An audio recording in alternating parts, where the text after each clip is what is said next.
Hello, I'm Jude. I'm from New Jersey. I've been living in Beijing for about 6 months now. I'm Natasha. I'm from St. Louis, Missouri, and I go to school at Loyola Chicago, and I've been at TBC for over a year. Hi, my name's Mikala. I'm a junior, and I originally go to Loyola University, New Orleans. I'm from New York, Mount Vernon, New York. Hi, I'm Francine. I am from the greatest state, New York. My name is Alan Crooks. I work at the Beijing Centre. I'm the Director of Marketing. I've been at TBC for coming up to 2 years and living in China for about the same amount of time. Okay, my name is Elhadji. I come from Senegal, it is West Africa. Okay, it's my first time to come in China for study MBA. I do 1 year. I do because, like, let's say I'm walking down the street. It's like not that often where I'll see another person of color. So I do feel out of place, but I also do feel out of place in like America too. In America, I am a minority. People do look down on people of color, and here it's a little bit different because here I feel more special. I feel like a celebrity here. Sometimes, just because in the US there are many different minorities, I feel like in China there's only a select few. So sometimes I feel like it's just me out here trying to fight on my own. Strangely, no. I've lived in a lot of different places. I grew up in England, and there is a black population in England, but not a large one. I've lived in the US with a larger black population. I lived in Washington DC, downtown, so it's probably the most amount of black people I've lived around, so that was great. Mm-hmm. In China, it's, the concept of minority is interesting because the Chinese people don't necessarily see black people, I think, in my opinion. Chinese people see non-Chinese people, so Caucasians are non-Chinese, so I see my Caucasian friends having a minority experience, which I find quite amusing. Yes, I like China. I sometimes I see I have some racism. Okay, but the problem is sometimes if you want to go out, you want to take a taxi. Okay, you have a problem. Okay, sometimes the taxi driver don't take the black man. Yes and no. So, yes, because, I don't look like the majority, but also no, because, in the US, I'm still a minority, so I, know the feeling that I'm not the main or the majority, so, I know I'm a different person, but it doesn't totally bother me. It doesn't, hinder me from, talking with people or making friends. So I went to the Forbidden City a couple days ago, and honestly I felt like a celebrity there because I basically had faux locks in, which is fake dreadlocks, because I absolutely love the style. So I had my hair down, and I don't know if it's because I had the faux locks in or the fact that I was black on why people wanted to come up to me and take pictures, but they definitely wanted to touch my hair to see a dreadlock. I have. It doesn't happen to me very often. You're going to have to be pretty confident coming up to me and have someone touch my hair, and it's not that interesting. I have children. I've got a little girl and a little boy.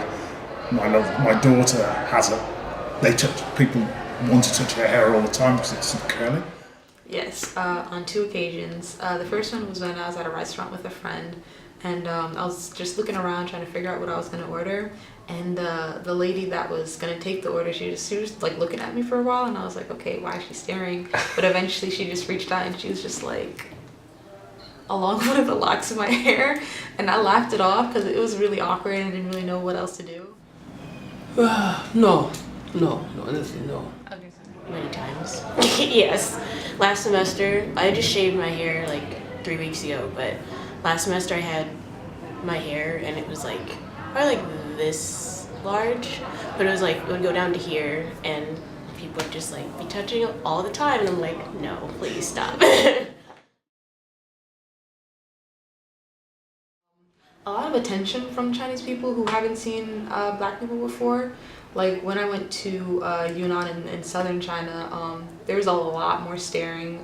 There was a lot more like pointing, and like kids would like be really surprised when they see me. And it's kind of cute when like a kid is like, you know, freaking out because they're seeing a black person. But like when adults do it and they do it obnoxiously, like try and come up to me and like touch my hair, like I find it irritating. So yeah. Nobody's afraid of me here. As a black man in the US, people are afraid of black people, I think, you know?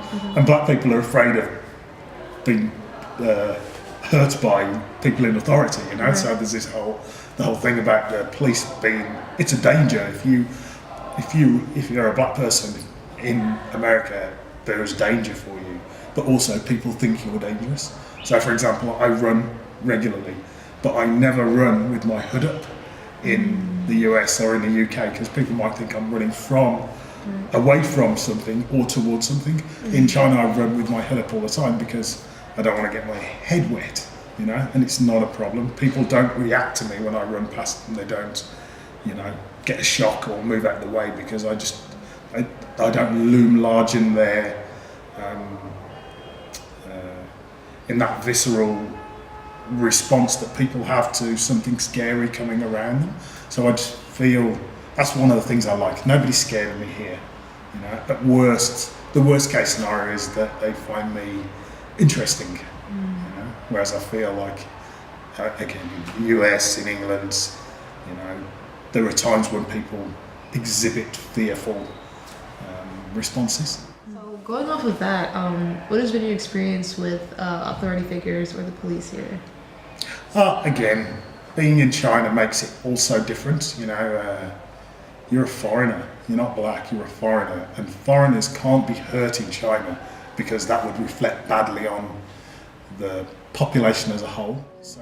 Even at the Forbidden City, I felt like a celebrity, and on the train here, you know, it's quite interesting to see like a lot of people staring, and I mean, I'm not too sure if I feel out of place. I feel as if more of a celebrity than anything else. It's been fun. I feel like sometimes you get a lot of reward just because you're different. People oftentimes like to talk to you just because you're different, but oftentimes people don't want to approach you because they can feel scared.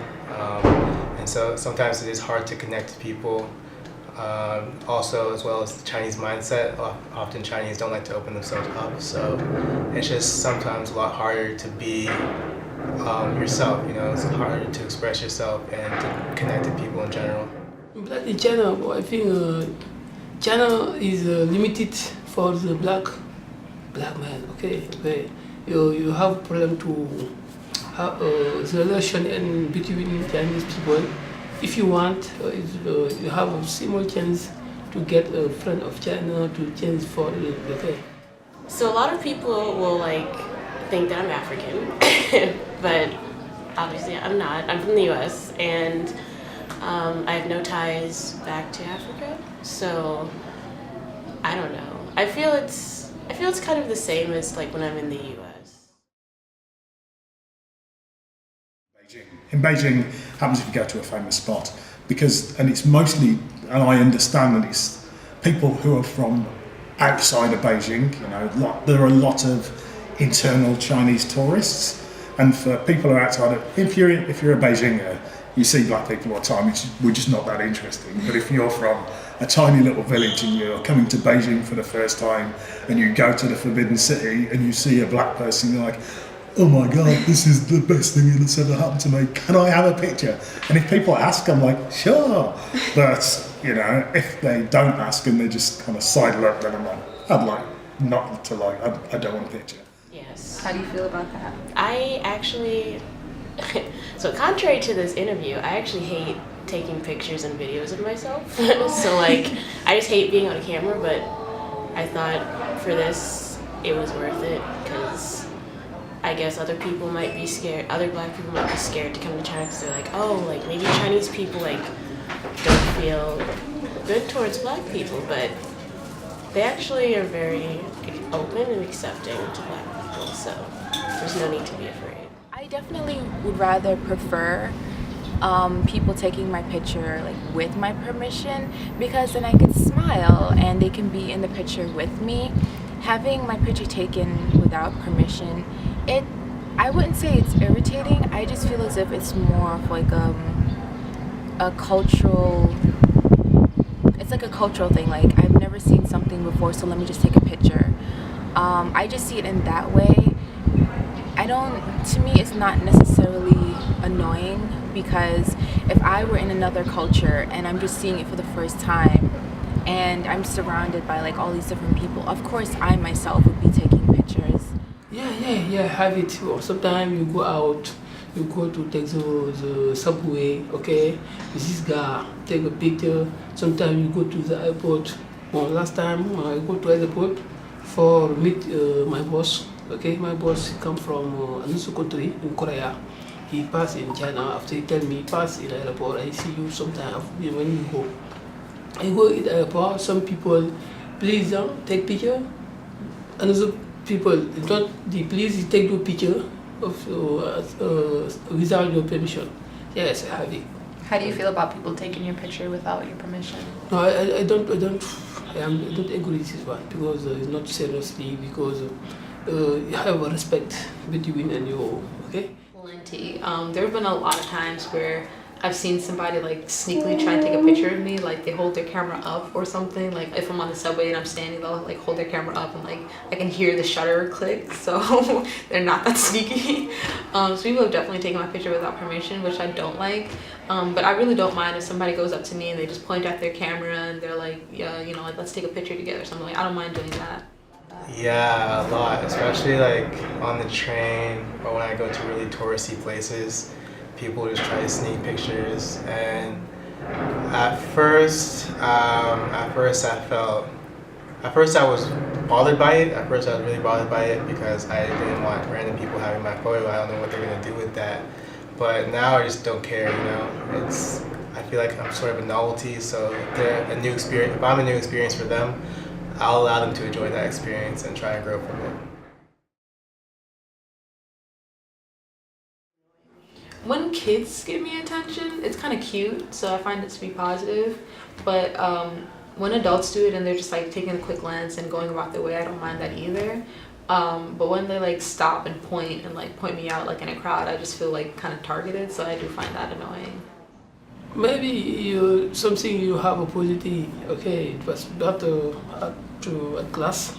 You see have a prof China is very nice, okay?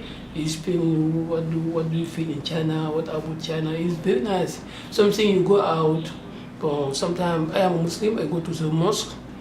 In the bus I have a friend, African friend. If you speak, the boss say, hey, stop, okay, stop your speaking. Why not? Why? Because you have a man, okay? If you have a blood, you have a man, you have a, okay? Respectfully, if you speak in my local language, not problem. Okay, sometimes, well, positive is maybe, okay, sometimes have a positive for the Chinese people, sometimes you don't like. It's a mix, and again, it comes down to where they're from and what they're used to.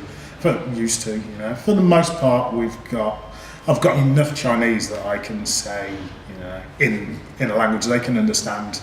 I feel that you're being quite rude now, or I would prefer it if you asked me to take a photo or whatever. But Chinese people are actually not too bad, you know. They're mostly very interested in people who aren't Chinese.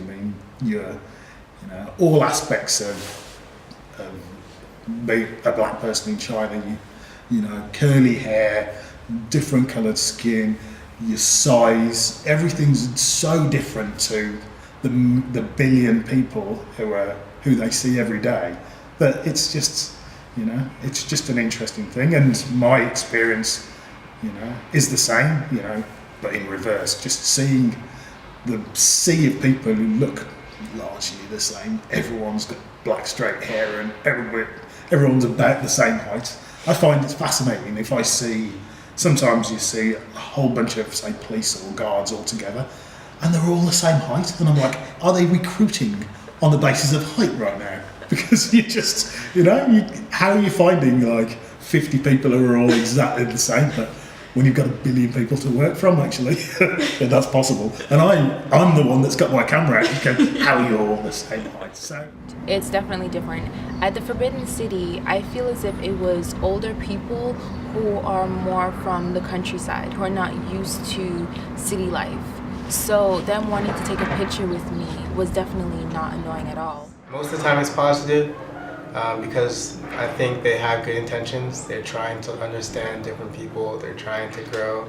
But sometimes it can be annoying because since they really don't understand, they ask questions that can kind of offend me.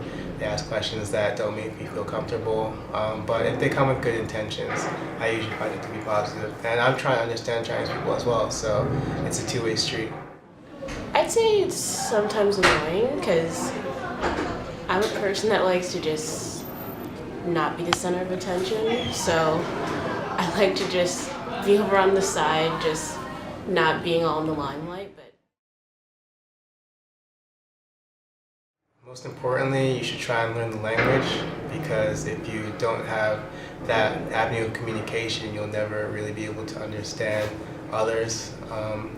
I also think that you should just come with an open mind and an open heart because China is so vast. There's so many different things you can see, so many different types of people you can experience, and not just Chinese people. There's also expats from all around the world who come to China, so you can try and grow and communicate with them as well.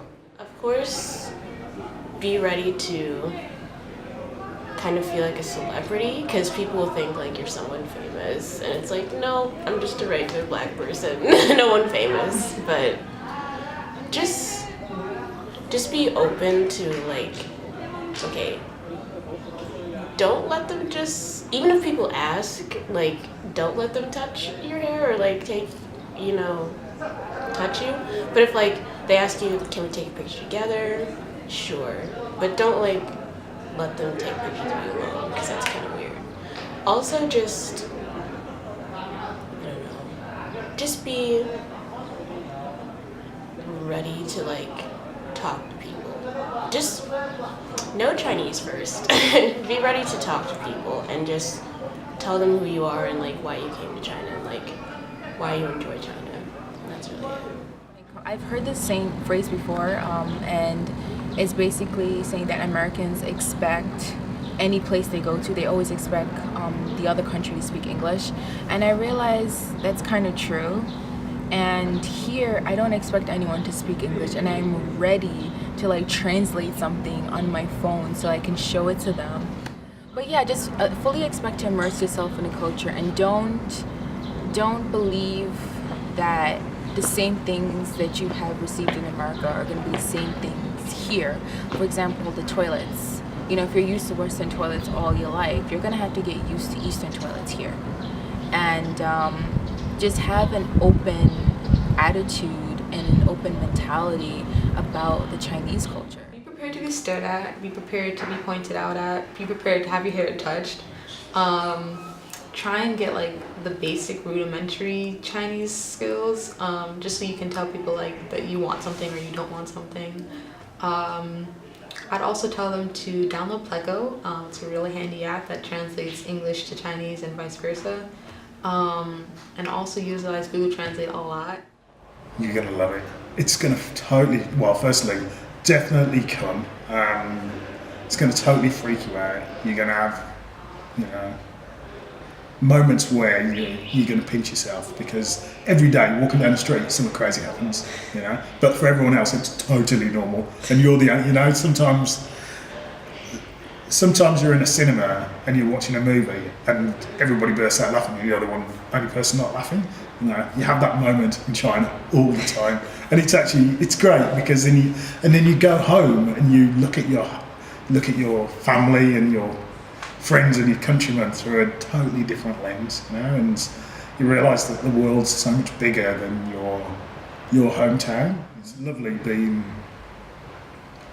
a black person that no one's scared of, and it's lovely just being yourself and actually not defined by your colour, and I feel like you can, in places, as much as I loved living in America and as much as I love being from and living in England, you still, you know, that's so many people that you encounter define you that way, you know? And I don't feel that happens so much in China.